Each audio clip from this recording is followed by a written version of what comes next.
Today's reading begins in 2 Samuel, chapter 2, starting in verse 12. Abner, the son of Ner, and the servants of Ishbosheth, the son of Saul, went out from Mahanaim to Gibeon.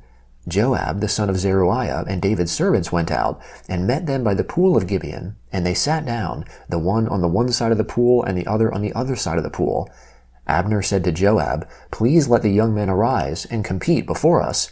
Joab said, "Let them arise." Then they arose, and went over by number, 12 for Benjamin, and for Ishbosheth the son of Saul, and 12 of David's servants. They each caught his opponent by the head, and thrust his sword in his fellow's side, so they fell down together. Therefore that place in Gibeon was called Helkath Hazarim. The battle was very severe that day, and Abner was beaten, and the men of Israel, before David's servants. The 3 sons of Zeruiah were there, Joab, Abishai, and Asahel. Asahel was as light of foot as a wild gazelle. Asahel pursued Abner. He didn't turn to the right hand or to the left from following Abner. Then Abner looked behind him and said, "Is that you, Asahel?" He answered, "It is." Abner said to him, "Turn away to your right hand or to your left, and grab one of the young men and take his armor." But Asahel would not turn away from following him. Abner said again to Asahel, "Turn away from following me. Why should I strike you to the ground? How then could I look Joab your brother in the face?" However, he refused to turn away. Therefore Abner with the back end of the spear struck him in the body, so that the spear came out behind him, and he fell down there and died in the same place. As many as came to the place where Asahel fell down and died stood still. But Joab and Abishai pursued Abner. The sun went down when they had come to the hill of Ammah, that lies before Giah by the way of the wilderness of Gibeon. The children of Benjamin gathered themselves together after Abner, and became one band, and stood on the top of a hill. Then Abner called to Joab, and said, "Shall the sword devour forever? Don't you know that it will be bitterness in the latter end? How long will it be then before you ask the people to return from following their brothers?" Joab said, "As God lives, if you had not spoken, surely then in the morning the people would have gone away, and not each followed his brother." So Joab blew the trumpet, and all the people stood still and pursued Israel no more, and they fought no more. Abner and his men went all that night through the Arabah, and they passed over the Jordan, and went through all Bithron, and came to Mahanaim.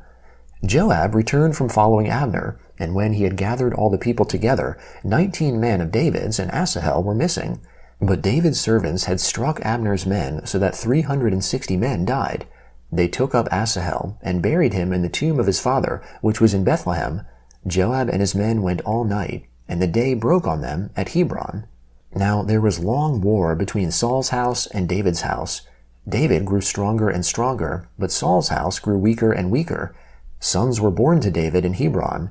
His firstborn was Amnon, of Ahinoam the Jezreelitess, and his second Chileab, of Abigail the wife of Nabal the Carmelite, and the third Absalom, the son of Maacah, the daughter of Talmai, king of Geshur, and the fourth Adonijah, the son of Haggith, and the fifth Shephatiah, the son of Abital, and the sixth Ithream, of Eglah, David's wife. These were born to David in Hebron. While there was war between Saul's house and David's house, Abner made himself strong in Saul's house. Now Saul had a concubine, whose name was Rizpah, the daughter of Aiah.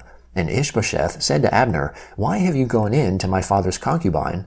Then Abner was very angry about Ishbosheth's words, and said, "Am I a dog's head that belongs to Judah? Today I show kindness to your father Saul's house, to his brothers, and to his friends, and have not delivered you into the hand of David, and yet you charge me today with a fault concerning this woman. God do so to Abner, and more also, if, as the Lord has sworn to David, I don't do even so to him, to transfer the kingdom from Saul's house, and to set up David's throne over Israel and over Judah, from Dan even to Beersheba." He could not answer Abner another word, because he was afraid of him. Abner sent messengers to David on his behalf, saying, "Whose is the land?" and saying, "Make your alliance with me, and behold, my hand will be with you to bring all Israel around to you." David said, "Good, I will make a treaty with you, but one thing I require of you. That is, you will not see my face unless you first bring Michal, Saul's daughter, when you come to see my face." David sent messengers to Ishbosheth, Saul's son, saying, "Deliver me my wife Michal, whom I was given to marry for 100 foreskins of the Philistines." Ishbosheth sent and took her from her husband, Paltiel the son of Laish. Her husband went with her, weeping as he went, and followed her to Bahurim. Then Abner said to him, Go, return. And he returned. Abner had communication with the elders of Israel, saying, In times past you sought for David to be king over you. Now then, do it. For the Lord has spoken by David, saying, By the hand of my servant David, I will save my people Israel out of the hand of the Philistines, and out of the hand of all their enemies. Abner also spoke in the ears of Benjamin, and Abner went also to speak in the ears of David in Hebron all that seemed good to Israel and to the whole house of Benjamin. So Abner came to David in Hebron, and 20 men with him. David made Abner and the men who were with him a feast. Abner said to David, I will arise and go, and will gather all Israel to my lord the king, that they may make a covenant with you, and that you may reign over all that your soul desires. David sent Abner away, and he went in peace. Behold, David's servants and Joab came from a raid, and brought in a great plunder with them. But Abner was not with David in Hebron, for he had sent him away, and he had gone in peace. When Joab and all the army who was with him had come, they told Joab, Abner the son of Ner came to the king, and he has sent him away, and he has gone in peace. Then Joab came to the king, and said, What have you done? Behold, Abner came to you. Why is it that you have sent him away, and he is already gone? You know Abner the son of Ner. He came to deceive you, and to know your going out and your coming in, and to know all that you do. When Joab had come out from David, he sent messengers after Abner, and they brought him back from the wall of Sirah, but David didn't know it. When Abner had returned to Hebron, Joab took him aside into the middle of the gate to speak with him quietly, and struck him there in the body, so that he died for the blood of Asahel his brother.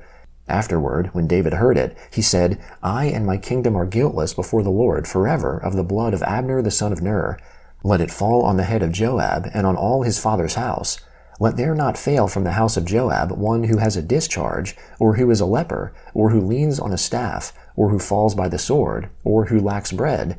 So Joab and Abishai his brother killed Abner, because he had killed their brother Asahel at Gibeon in the battle. David said to Joab and to all the people who were with him, Tear your clothes, and clothe yourselves with sackcloth, and mourn in front of Abner. King David followed the bier. They buried Abner in Hebron, and the king lifted up his voice and wept at Abner's grave, and all the people wept. The king lamented for Abner, and said, Should Abner die as a fool dies? Your hands weren't bound, and your feet weren't put into fetters. As a man falls before the children of iniquity, so you fell. All the people wept again over him. All the people came to urge David to eat bread while it was yet day. But David swore, saying, God do so to me, and more also, if I taste bread or anything else, until the sun goes down. All the people took notice of it, and it pleased them, as whatever the king did pleased all the people.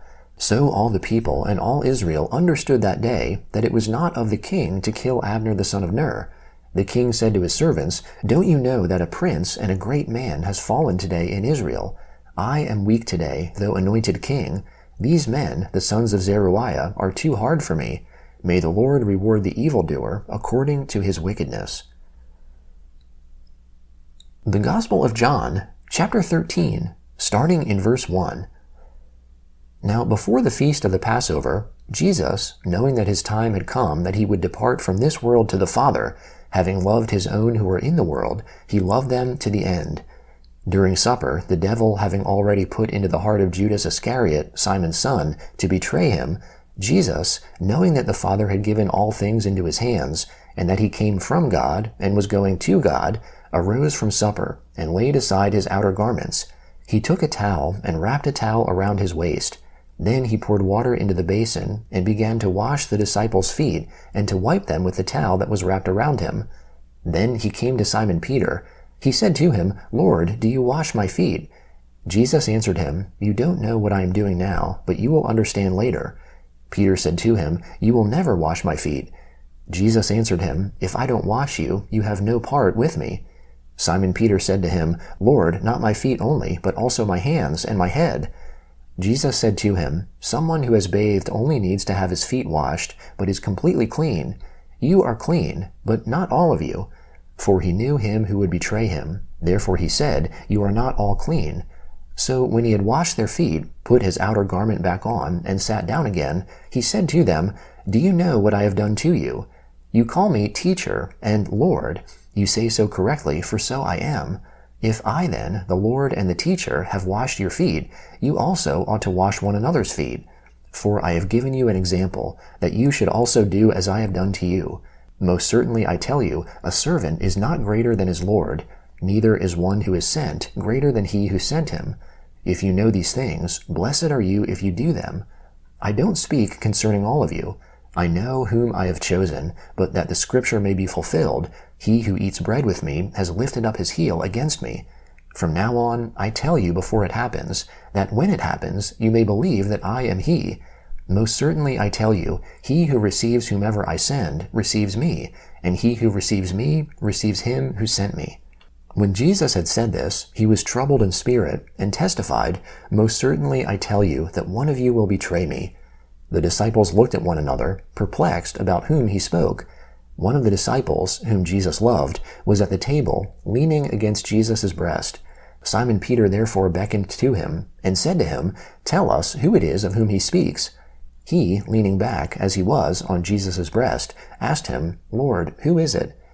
Jesus therefore answered him, It is he to whom I will give this piece of bread when I have dipped it. So when he had dipped the piece of bread, he gave it to Judas, the son of Simon Iscariot. After the piece of bread, then Satan entered into him. Then Jesus said to him, What you do, do quickly. But nobody at the table knew why he said this to him, for some thought, because Judas had the money box, that Jesus said to him, Buy what things we need for the feast, or that he should give something to the poor. Therefore, having received that morsel, he went out immediately. It was night. Psalm 119, beginning in verse 1. Blessed are those whose ways are blameless, who walk according to the Lord's law. Blessed are those who keep his statutes, who seek him with their whole heart. Yes, they do nothing wrong, they walk in his ways. You have commanded your precepts, that we should fully obey them. Oh, that my ways were steadfast to obey your statutes. Then I wouldn't be disappointed when I consider all of your commandments. I will give thanks to you with uprightness of heart when I learn your righteous judgments. I will observe your statutes. Don't utterly forsake me. How can a young man keep his way pure? By living according to your word. With my whole heart I have sought you. Don't let me wander from your commandments. I have hidden your word in my heart, that I might not sin against you. Blessed are you, Lord. Teach me your statutes. With my lips I have declared all the ordinances of your mouth. I have rejoiced in the way of your testimonies, as much as in all riches. I will meditate on your precepts and consider your ways. I will delight myself in your statutes. I will not forget your word. Proverbs chapter 15, starting in verse 29. The Lord is far from the wicked, but he hears the prayer of the righteous. The light of the eyes rejoices the heart. Good news gives health to the bones.